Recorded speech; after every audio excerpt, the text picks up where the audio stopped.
Escute a palavra de Deus com o pastor Heraldo Gueiros. Amém, amados irmãos. Vamos abrir a palavra do Senhor no livro de Mateus, capítulo 2, verso de 1 a 3. Mateus 2, de 1 a 3. Quero compartilhar com você esse texto que muito me chamou a atenção ao reler, ao refletir novamente sobre ele essa semana. Textos natalinos não costumam ser, podem ser, mas não costumam ser as nossas devocionais diárias. A gente termina juntando esses textos mais perto do período de Natal, o que é um equívoco, porque a palavra do Senhor ela se renova a cada dia, a gente sempre tem algo a aprender. Mas relendo sobre o nascimento de Jesus, por causa do Natal deste ano, eu fiquei curioso dessa expressão, que passa, às vezes, desapercebido dentro da história. Você fica tão fascinado pela história, que certos detalhes ficam meio que desapercebidos. Mateus capítulo 2, a partir do verso 1, diz assim: depois que Jesus nasceu em Belém da Judeia, nos dias do rei Herodes, magos vindo do Oriente chegaram a Jerusalém e começaram a perguntar e a investigar e a procurar onde está o recém-nascido dos judeus, porque nós vimos a sua estrela no Oriente e viemos adorá-lo. Quando o rei Herodes ouviu isso, ficou perturbado. Mas não só ele, toda Jerusalém. E é isso que eu queria compartilhar com você nessa manhã. A perturbação de Herodes e a perturbação de toda Jerusalém. Eu posso até entender por que Herodes está perturbado. Ele é rei de Israel e o nascimento do Messias vai tirar o seu trono. E ele não quer que isso aconteça. Herodes não quer perder as suas regalias. Ele não quer perder a sua posição. E ele está disposto a fazer qualquer coisa para manter o seu trono.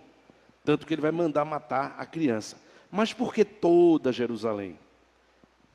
Qual é o envolvimento? Qual é o impacto? Qual é a preocupação que toda Jerusalém tem de que tenha se chegado estrangeiros à procura do novo rei? É muito interessante. E eu começo a pensar que, tirando Herodes, a preocupação de toda Jerusalém é pela cena inusitada, pela cena quase que inacreditável, de que como é que magos do Oriente, estudiosos do Oriente, reis do Oriente, como a tradição católica chama, ou qualquer coisa, como é que gente que está a mais de 1.700 quilômetros de distância, de uma outra nação, de uma outra cultura, de religiões diversas, chegam em Jerusalém atrás do rei dos judeus. É muito curioso que eu, sendo brasileiro, veja pessoas chegando no Brasil preocupado com as eleições ou com qualquer coisa que tenha a ver comigo, que sou brasileiro, e não com ele. É meio curioso. É inevitável que você diga, por que esse pessoal está mais preocupado do que eu? Se a terra é minha, se a cultura é minha, se a religião é minha. É muito curioso, irmãos, que homens tenham viajado tantos quilômetros com base em profecias que eles leram, que datavam de 500 anos atrás. Muito provavelmente certamente uma das profecias que esses magos estudaram é do profeta Isaías. Isaías capítulo 9, verso 6. 500 anos antes profetizados. Isaías é o profeta messiânico. Ele é quem melhor descreve o nascimento, a vida, a morte e a própria ressurreição de Cristo 500 anos antes do seu nascimento. É um dos profetas que mais falam da vinda do rei, do esplendor do rei, da grandeza do rei, da majestade do rei, do poder do rei que viria libertar o povo de Israel. Mas Isaías é profeta judeu. E o povo é judeu. Mas esses magos leram as profecias e fizeram a conjunção de fatores através de uma estrela que aparece no céu. E eles dizem, essa estrela só nasce ou aparece quando alguma coisa acontece nos astros. Eu não sei qual era a motivação, eu não estava lá para saber qual foi a conclusão que esses magos tiveram de que aquela estrela tinha a ver com a profecia que eles leram do povo de Israel. O fato é, eles estavam tão convencidos, eles estavam tão impactados, que eles vieram. O que impactou esses magos? A estrela? Não. Ninguém sai do seu lugar por causa de uma estrela. Eles foram impactados por causa do que eles leram. Eles foram impactados por causa da descrição que os profetas faziam acerca de quem era Jesus. O que motiva esses homens a saírem quilômetros de distância, viajando semanas sobre camelos e levando tesouros, porque eles não estão viajando lisos, eles estão viajando bem preparados, com ouro, incenso, mirra, fora os recursos necessários para a sua própria manutenção ao longo da viagem, dos perigos que eles encontrariam. Amados irmãos, o que é que esses homens leram? Que impactaram esses homens de tal forma, que o judeu, que o povo de Israel, não era mais impactado pelo que lia. Eles não leram nada diferente do que o povo de Israel já tinha lido. Só que o povo de Israel não está impactado com o que leu. Eles estão. E eu fico olhando para o cenário de hoje, e eu vejo alguma semelhança. Eu vejo às vezes pessoas fora da igreja, pessoas não crentes, mais místicas, mais tementes a Deus, do que às vezes o povo que está dentro da igreja. Às vezes a gente vê as pessoas que estão dentro da igreja, estão mais acostumadas com o sagrado, estão mais acostumadas com a religião. Você faz uma campanha, poucas pessoas participam, e às vezes as pessoas de fora querem participar porque dizem, mas não é para Deus? É impressionante como você vê, às vezes, as pessoas de fora, que são sem religião, às vezes mais agregadas, valorizando mais, respeitando mais do que as pessoas da igreja. É um cenário bem parecido com esse que os magos encontram. Eles chegam em Israel e perguntam, onde é que está o rei de vocês que nasceu? E Herodes diz, que rei? E o povo diz, que rei? Nasceu? Onde? E eu imagino a interrogação dos magos. Ora, eu que vim saber disso, eu que vim atrás dessa informação. O rei é de vocês, as profecias são de vocês, a religião é de vocês. Eu vim de longe porque eu achei que já estava tudo pronto, festa. E a gente trouxe os nossos presentes, a gente veio adorar o novo rei. Como é que esse povo sabe o que eu não sei? Como é que esse povo veio atrás do que eu não estou conectado? Gente, tem alguma coisa parecida com os dias de hoje? O que é que esses homens leram que impactaram tanto a vida deles?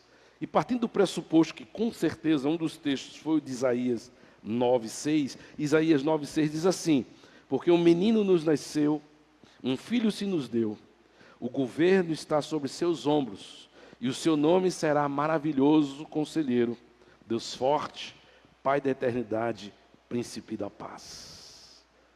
Essa profecia, 500 anos antes do nascimento de Jesus, revela 5 verdades a respeito desse menino que haveria de nascer daqui a 500 anos. Na verdade, Isaías não sabe quando ele vai nascer, ele sabe que vai. Deus está dizendo para ele que esse menino vai nascer e ele será o rei. E nós cremos que ele nasceu há mais de 2000 anos atrás. O que é que essa declaração, essa descrição de Isaías nos ensina? Primeira coisa, irmãos, o governo está sobre os seus ombros. Isaías está dizendo, esse menino que vai nascer, esse rei, ele tem o poder de governar. Ele tem o poder de governar. Esse menino que nasceu de uma virgem, que foi enfaixado em panos, que foi deitado numa manjedoura, a Bíblia diz que ele é o rei dos reis. A quem lhe foi confiado o reino eterno, que jamais passará. A Bíblia nos diz sobre esse menino que ele governa o universo. Ele dirige as nações e ele tem a caneta da história em suas mãos. A Bíblia nos diz que ele é o leão da tribo de Judá, a raiz de Davi, aquele que venceu, nasceu para vencer e abrir o livro e desatar os selos. Ele desceu da sua glória até as profundezas da humilhação, mas Deus o exaltou e lhe deu um nome agora que está acima de todo nome, porque ele tem o governo em seus ombros. A Bíblia diz que diante dele todo joelho vai se dobrar e toda língua confessará que ele é o Senhor, para a glória de Deus Pai. A Bíblia diz que ele reina soberanamente e ele colocará, irmãos, todos os seus inimigos debaixo dos seus pés. Porque Isaías já dizia, o governo está sobre os seus ombros. Ele terá o poder de governar. E eu imagino que os magos ficaram pensando, uau, esse cara vai ser mais poderoso do que o nosso rei, do que o nosso faraó, do que o nosso governante. Mas o que é que Isaías continua declarando acerca de Jesus? Ele diz que ele é um maravilhoso conselheiro. Ele é um conselheiro maravilhoso. Ele é um conselheiro sábio. Ele é um conselheiro que tem toda a inteligência e toda a sabedoria. Isso é um único atributo. Maravilhoso e conselheiro não são dois atributos, mas um só. A história registra que muitos reis e muitos presidentes subiram ao trono e eles foram despojados, sem deixar saudades. O povo se rebelou contra ele.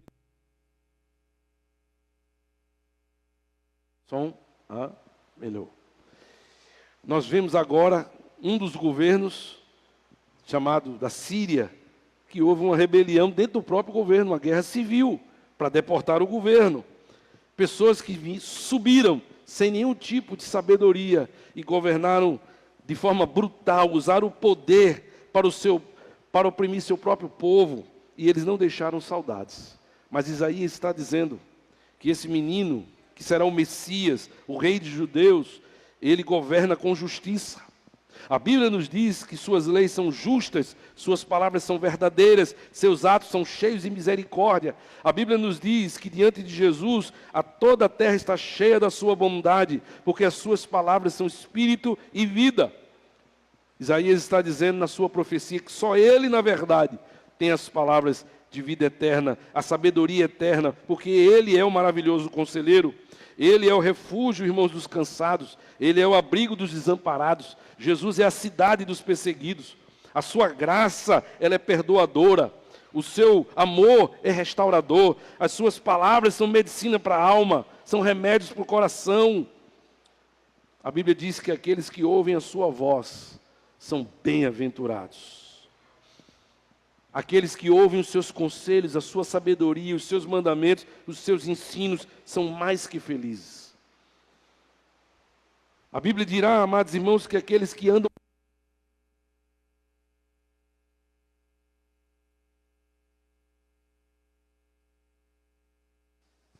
aqueles que andam por seus caminhos serão bem-sucedidos por onde quer que andarem. Por quê, irmãos? Porque Isaías diz, ele é a fonte de toda sabedoria. Não há conselheiro como ele. Não há ninguém mais inteligente do que ele. Não há ninguém que tenha o conhecimento que ele tem. Ele é o maravilhoso conselheiro. Os magos eram sábios por causa dos seus estudos, das suas pesquisas. Mas os magos agora se deparam com uma declaração de que esse menino já nasce com a sabedoria de Deus. Quem é esse menino? Esses magos querem saber. Mas Isaías continua. Ele diz, o governo está sobre os seus ombros. O seu nome será maravilhoso conselheiro e Deus forte. Nós precisamos entender isso. Provavelmente esse atributo é algo que deixa esses magos extremamente curiosos para ver esse menino, Deus forte. As religiões, irmãos, nos ensinam que há muitos deuses no mundo. E o cristianismo diz, não, só há um, que é vivo e verdadeiro. As religiões do mundo dizem que essas imagens, essas entidades são chamadas de deuses. Mas nós sabemos que eles são impotentes, eles são desprovidos de poder. Mas a Bíblia nos ensina que nosso Senhor Jesus, Ele é um glorioso Redentor. Ele é um Deus autoexistente, Ele sempre existiu. Ele é eterno, porque Ele não tem fim. Ele é imutável, porque Suas palavras não mudam. Ele é onisciente, porque Ele sabe de todas as coisas. Ele é onipresente, porque Ele está em todos os lugares. Ele é onipotente, porque Ele tem todo o poder. Ele é soberano, porque em última análise, somente a sua palavra prevalece. Os magos devem estar dizendo: quem é esse? Eu preciso ver esse menino. A Bíblia diz, irmãos, que Jesus conhece tudo e a todos, e em toda parte está a sua glória, e ninguém pode escapar às suas mãos. Ele tem tudo e nada lhe é impossível. O salmista diz: agindo ele, quem impedirá as obras das suas mãos? A Bíblia diz que do nada ele criou tudo. Ele sustenta o universo e ele preserva a vida de todos nós. Isaías está dizendo que esse menino é o Deus forte. Para ele não tem causa perdida, não tem vida irrecuperável, não tem problema sem solução. Porque esse Jesus, ele faz todas as coisas conforme o conselho da sua vontade, porque ele é o Deus forte, ele tem todo o poder. Somente ele tem poder para isso. Israel estava apático, sem informação, e os magos dizendo: quem é esse menino? Onde é que está esse menino? Deixa a gente conhecer esse menino, que é o Deus forte, que o profeta diz que ele é o Deus forte. Mas o profeta não para por aí, irmãos. Ele diz: o governo está sobre os seus ombros. Ele é maravilhoso, conselheiro, ele é Deus forte, e ele é o Pai da eternidade. Vamos entender bem isso, Pai da eternidade. Ele é o Pai, ele é o gerador, é ele quem criou a eternidade. Isso significa que ele é antes de todas as coisas. Isso significa que só existe o universo porque ele existia antes do universo. O universo, antes de existir, só existia na sua mente. Ele é antes do princípio, ele é antes do tempo, ele é antes da história. Só ele é eterno, porque ele é o Pai da eternidade. Ele já existia desde a eternidade. O sol ainda não brilhava, nem as estrelas ainda ocupavam o céu. Ele já existia. É isso que Isaías está dizendo. E os magos estão querendo saber: quem é esse? Que tudo que nós já aprendemos e cientificamente já comprovamos, ele já existia antes. Os anjos ainda não batiam suas asas para atender às ordens de Deus, ele já existia, em perfeita comunhão com o Pai. Ele é antes dos tempos eternos. A Bíblia diz que ele vive antes do tempo, porque ele é o Senhor do tempo. E ele continuará sendo Deus, mesmo quando o mundo acabar e a eternidade começar para todos nós, ele continuará sendo o Pai da eternidade. A Bíblia diz, irmãos, que ele é quem será a lâmpada do céu, ele será o sol da justiça, ele será a alegria dos homens, ele será o centro de todas as coisas. Isaías diz: sabe por quê? Porque ele é, e somente ele é, o único, o Pai da eternidade. Os magos querem saber quem é esse menino. Israel, Herodes, nem sabe que nasceu. Mas Isaías continua para finalizar, dizendo: o governo está sobre os seus ombros, ele é maravilhoso conselheiro, ele é Deus forte, ele é o Pai da eternidade. Mas, sobretudo, esse atributo deve ter trazido muita curiosidade para os magos. Ele é o príncipe da paz. Ora, num mundo que a gente sabe que não existe paz perfeita, no mundo que a própria história registra tantos príncipes, reis e presidentes que subiram ao trono dos seus países e promoveram guerras sangrentas, guerras injustas, perseguições. A gente estuda isso na história, a gente estuda isso na escola, nos livros de história. Se você hoje colocar no Google e botar quantas guerras estão ocorrendo hoje no mundo, são 38 guerras civis ou entre nações acontecendo agora, nesse exato momento, no mundo. E aí chega um profeta para dizer: esse menino é o príncipe da paz. O que ele quer dizer com isso, que deixa esses magos tão curiosos? Esse menino, é dito que ele é a nossa própria paz. Por meio dele nós temos paz com Deus.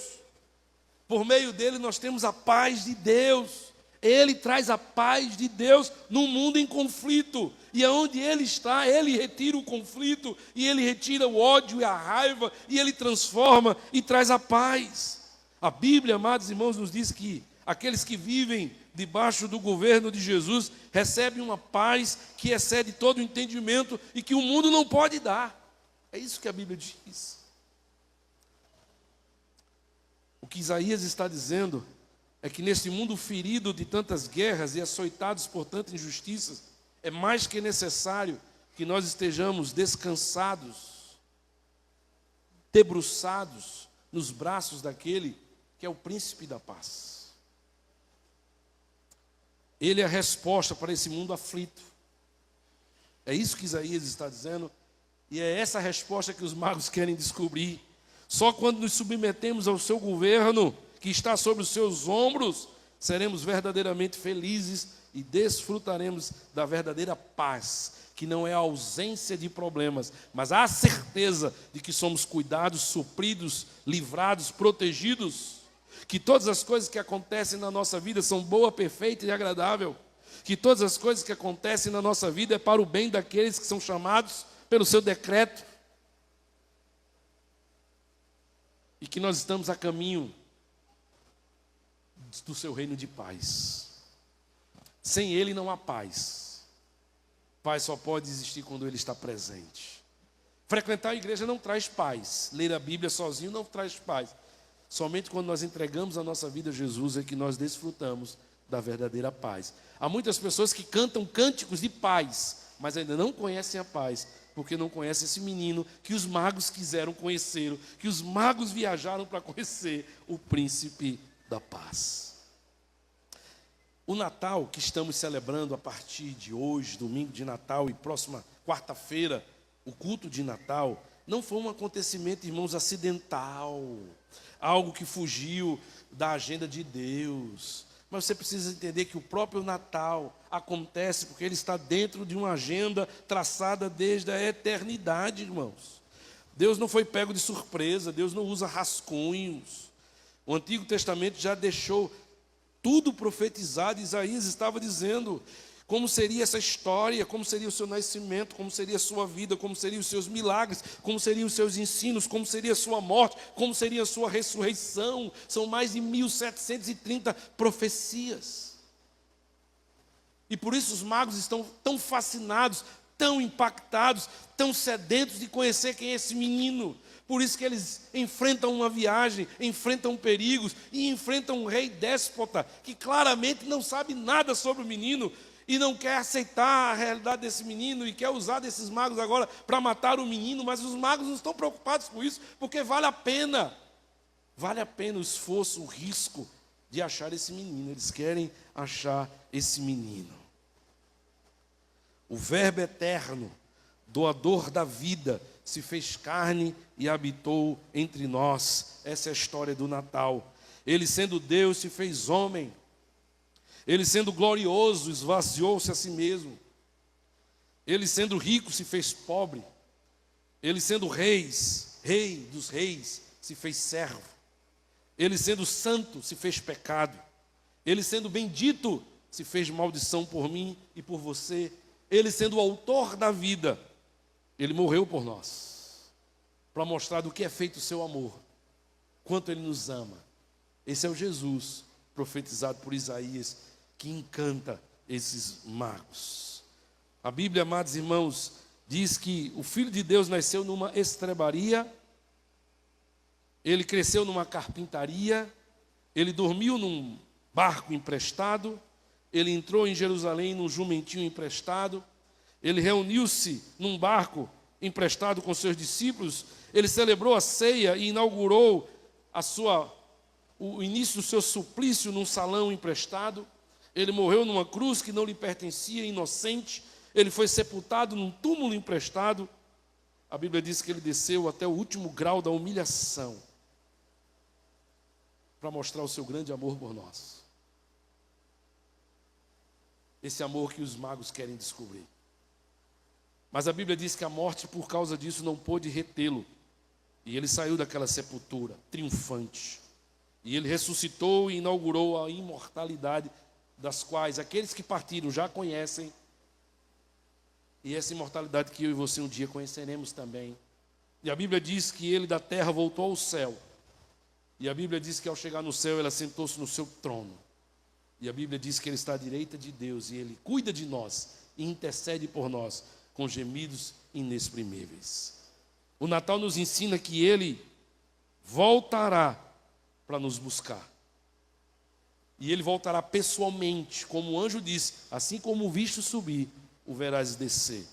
Ele voltará visivelmente, porque a Bíblia diz que todo olho verá, do Oriente ao Ocidente. A Bíblia diz que ele voltará repentinamente, como um ladrão, quando todas as pessoas pensam que pode viver por muitos anos, e como na época de Noé, festejar, casar e se dar em casamento, quando não se perceber, ele virá. E a Bíblia diz que ele voltará vitoriosamente, porque a descrição é que ele virá nos céus, com as suas milícias de anjos. Ele virá triunfante. Ele virá triunfante. E ele vai se assentar no seu trono, como está descrito lá em Apocalipse, capítulo 20. E ele vai julgar todas as nações. E ele vai colocar alguns à sua direita e outros à sua esquerda. E aqueles que estiverem à sua esquerda, a Bíblia diz que ele colocará todos os seus inimigos debaixo dos seus pés e vai lançá-los todos no lago de fogo e enxofre. Vai lançar o anticristo, ele vai lançar o falso profeta, ele vai lançar o diabo, ele vai lançar os demônios e ele vai lançar todo aquele cujo nome não está escrito no livro da vida, porque enquanto esteve vivo, rejeitou a salvação do Senhor, priorizou a sua vida. Mas a Bíblia também dirá que ele olhará aqueles que estiverem à sua direita, aqueles cujos nomes estão escritos no livro da vida, aqueles cuja a vida, eles abriram mão, eles não tentaram salvar a sua vida, eles tentaram manter a sua fé viva, eles se mantiveram no caminho do Senhor, eles perseveraram até o fim, e por isso eles serão salvos. E a esses que tiverem à sua direita, ele dirá: vinde benditos do meu Pai, e entra no gozo do teu Senhor, que vos está preparado desde antes da fundação dos séculos. Foste fiel no pouco, sobre o muito eu te colocarei. Entra no gozo do teu Senhor. É isso, amados. Ele vai reinar então com o seu povo por toda a eternidade. Nós veremos com os nossos próprios olhos aquele que é o Deus forte, o Pai da eternidade e o príncipe da paz. Eu faço parte dessa história, porque eu creio que meu nome está escrito no livro da vida. Você faz parte dessa história? Você sabe que o seu nome está escrito no livro da vida? Então não há temor, não há tristeza, não há tentação, não há prazeres dessa vida que possa ser mais importante na sua vida do que o próprio Senhor Jesus. Se nós cremos que o nosso nome está escrito no livro da vida. A manjedoura e a cruz, irmãos, estão conectados. Porque aquele que nasce na manjedoura, nasce para morrer na cruz. Mas a Bíblia diz que o seu túmulo está vazio, mas o seu trono está ocupado. A cruz vazia, o túmulo vazio, mas o trono ocupado.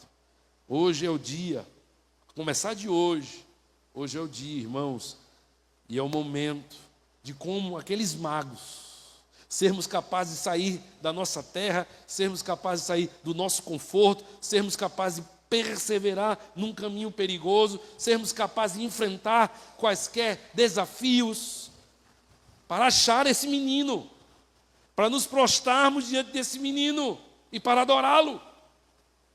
Os magos, com certeza, tiveram muitos desafios, mas venceram todos, porque vale a pena vencer qualquer desafio e perseverar até fim por causa de Jesus. Que nessa manhã sejamos como esses magos, possamos sair à procura desse menino, Jesus, aquele cujo governo está sobre os seus ombros, e o seu nome é maravilhoso, Conselheiro, Deus forte, Pai da eternidade, Príncipe da paz, o nosso Senhor.